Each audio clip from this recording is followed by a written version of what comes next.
नमस्कार। हम ध्वनि विज्ञान के अंतर्गत उच्चारण अवयव और उसकी कार्य प्रणाली को देख रहे थे। इसमें हमने उच्चारण अवयव में विश्लेषिका में 5 अवयव को देखा। उसके उपरांत जो अवयव है उसका हम आगे अध्ययन करेंगे। इसमें अगला जो अवयव है ध्वनि उच्चारण में वह है स्वर यंत्रावरण। यह जो यंत्र है स्वर यंत्रावरण जो है वह जिह्वा के मूल के नीचे एक उठा हुआ छोटी सी जीभ के समान एक मांसल भाग होता है और इसका प्रमुख कार्य जो है वह स्पष्ट यंत्र की रक्षा करना होता है। स्वर यंत्रावरण जो है वह ध्वनि उत्पादन में प्रत्यक्ष रूप से सहायता तो नहीं पहुंचाता, वह केवल श्वास नलिका और भोजन नलिका के बीच दोनों को अलग अलग करने वाली दीवार के रूप में कार्य करता है। इसके आगे का जो अवयव है वह है गलबिल या उसे कंठमार्ग भी कहते हैं। यह नासिका व्यूवर और यंत्रावरण के बीच जो खाली स्थान होता है वहाँ पर स्थित होता है।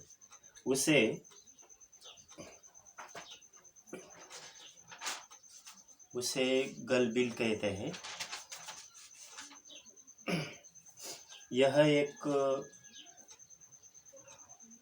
एक और नासिका व्यूवर से मिलता है तो दूसरी ओर वह मुख व्यूवर से भी मिलता है। गलबिल या कंठमार्ग यह विविध अवस्था में ध्वनियों का निर्माण करता है। बहुत से विद्वानों ने इसे ग्रसनी का नाम से भी संबोधित किया है। इसके उपरांत अगला अवयव है नासिका व्यूवर। नासिका व्यूवर जो है वह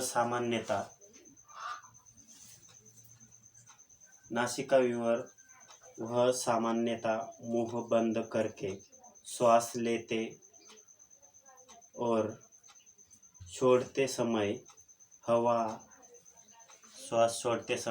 जिस मार्ग से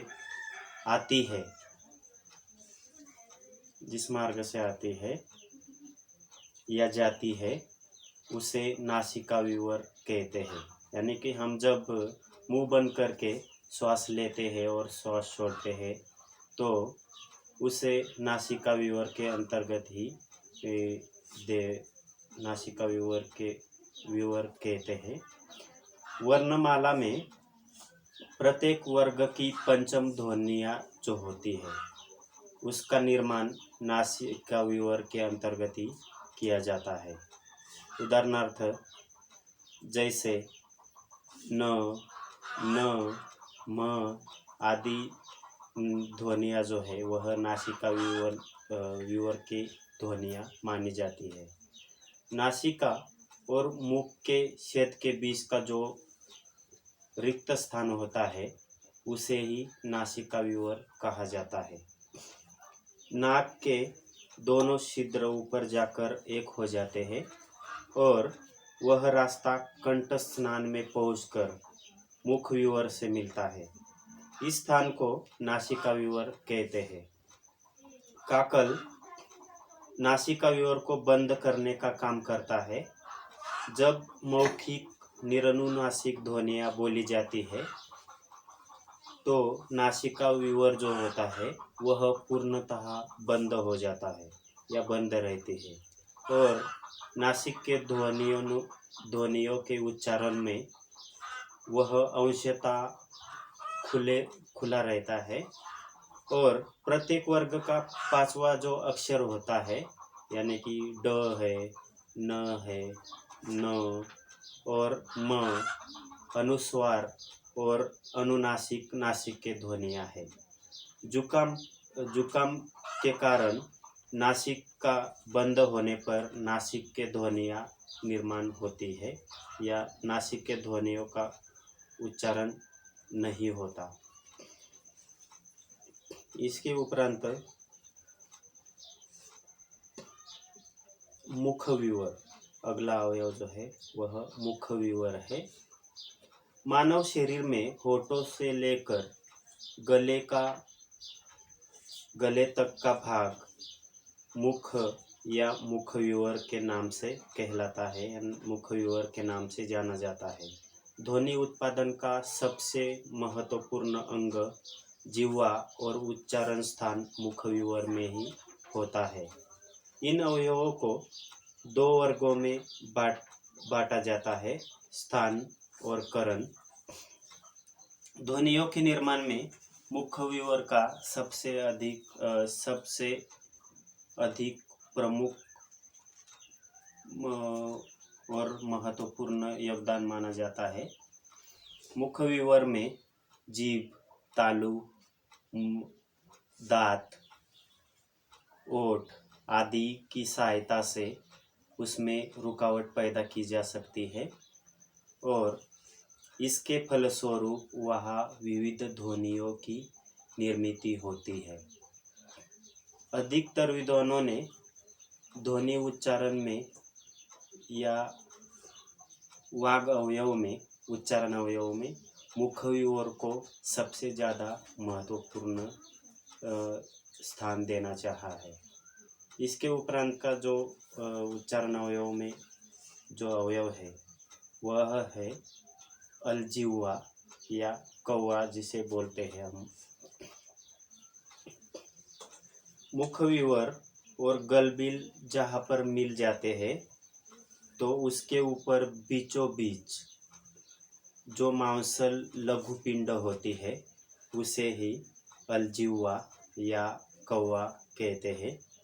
यह नासिका विवर और मुखविवर के बोध वायु के आक्रमण को नियंत्रित करता है और ध्वनियों के उच्चारण में उसकी स्थिति ट्रैफिक पुलिस की सी होती है।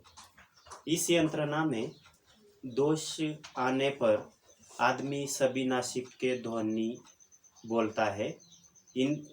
इसकी 3 स्थितियों में ध्वनियों का निर्माण होता है जिन्हें अलजिह्वा ध्वनि कहते हैं। यह ध्वनियाँ क, ख, यह ध्वनियाँ अलजिह्वीय ध्वनियाँ है। इनके उच्चारण में जिह्वा मूल, जिह्वा पक्ष, अलजिह्व के निकट जाना पड़ता है। मुख बंद करके हूँ तो बीच में खड़ा होकर आ ध्वनि का निर्माण होता है। अलजिह्वा या कौवा कोमल तालु का अंतिम भाग है। वह गले में लोलक के समान कार्य करता है या लोलक के समान लटका हुआ रहता है। कौवा एक छोटे से मांसल पिंड के रूप में हमारे मुखविवर में दिखाई देता है। इसके कारण ही नासिका विवर और मुखविवर जैसे दो मार्ग का निर्माण होता है। उच्चारण काल में कौवा 3 स्थितियों में पाया जाता है। फलस्वरूप पहली उच्चारण काल में कौवा जो है या अलजिह्वा जो है वह 3 स्थितियों में पाया जाता है। पहली स्थिति जो है, पहली अवस्था में वह तनकर खड़ा हो जाता है तथा फलस्वरूप नासिका विवर को बंद कर देता है और वह हवा को नासिका विवर में प्रवेश ही नहीं करने देता। परिणाम स्वरूप सारी हवा नासिका विवर से बाहर जाती है। इस अवस्था में नीर ध्वनियों का निर्माण जो है वह कौवा करता है।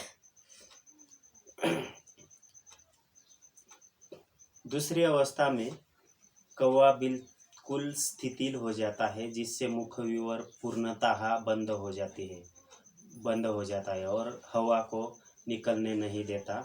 हवा बाहर भी नहीं जाती और अंदर भी नहीं आती।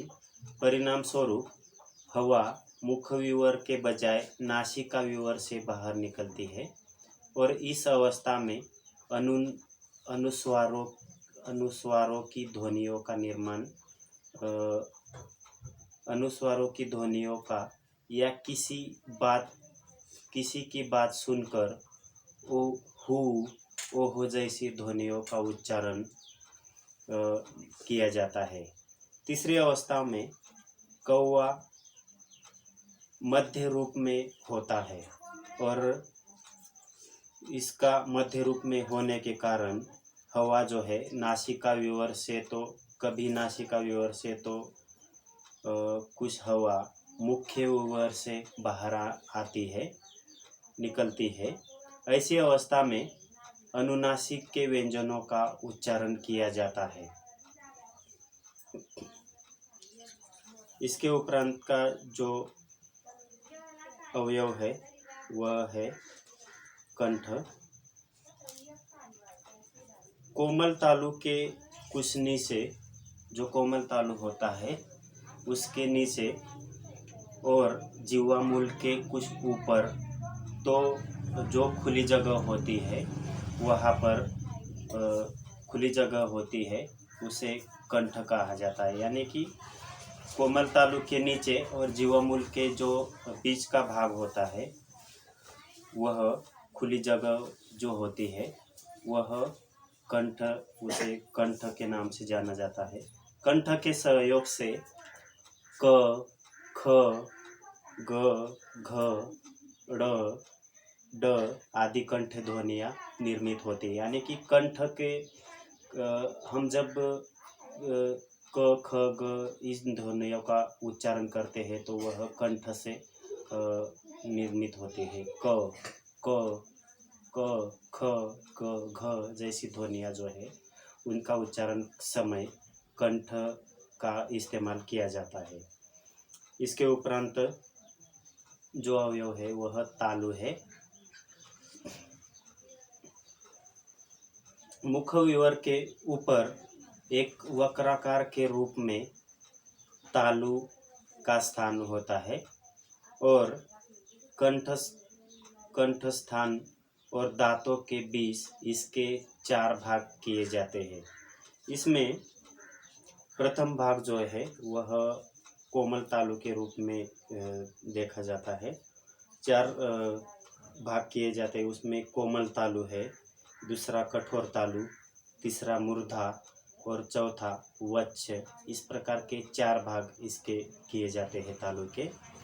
कोमल तालु में मुख्य विवर के ऊपर शत जैसे भाग में सबसे अंदर का कोमल भाग कोमल तालु के नाम से जाना जाता है या कोमल तालु कहलाता है। इसकी कोमलता में आप छूकर महसूस कर सकते हैं। यह हाथ लगाने से दबती है कोमल तालु और जब जिह्वा का पृष्ठ भाग दोनों कोरों से कोमल तालु को स्पर्श करता है तब क, ख, ग, घ ध्वनियों का निर्माण होता है। इसे कोमल तालव्य भी कहा जाता है। इसके आगे का जो उपभाग है कठोर, कोमल तालु के बाद कठोर तालु, यह ऊपरी गोलाकार क्षेत्र में चिकनी मूर्धों से आगे खुरदरी कठोर तालु है। इस स्थान से कठोर तालु से च, श, ज, झ, य और श ध्वनियाँ बोली जाती है। इनके उच्चारण में जिह्वा तालु को पूरी तरह से स्पर्श नहीं करती, केवल इतने पास आती है कि वायु घर्षण के साथ बाहर आए। एतयों च वर्ग और श संघर्षी है, श संघर्षी है और यह जो है वह अर्धस्वर है।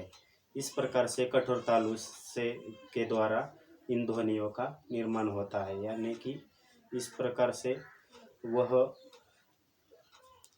कठोर तालु जो है वह पूर्णतः उसमें सहायता नहीं देती। उसके पश्चात मूर्धा, इसमें उपअवयवों में कोमल तालु के बाद कठोर तालु और कठोर तालु के उपरांत मूर्धा जो है उनका भी स्थान महत्वपूर्ण है। मुख की सेत के बीच का कठोर और चिकना भाग को मूर्धा कहते हैं। इस अवयव से यहाँ से ट, ठ, ड और श ध्वनियाँ बोई जाती है या यह ध्वनियाँ निर्मित होती है। इसका उच्चारण करते समय जिह्वा जो है वह उलटकर नीचे के अग्रभाग से मूर्धा को छूती है और टकराकर अलग हो जाती है, और अतएव इन ध्वनियों को मूर्धन्य ध्वनियाँ कहते हैं, यानी कि ट, ठ, ड, ढ और श, यह जो ध्वनियाँ है वह मूर्धन्य ध्वनियाँ कही जाती है। इसके उपरांत वत्स जो है वह ऊपर के दांतों से मिलता हुआ कठोर तालु से आगे का जो भाग होता है वह वत्स कहलाता है। उसको मसूड़े भी कहते हैं। इससे न, ल, र, स वत्स ध्वनियाँ, यह जो ध्वनियाँ है वह वत्स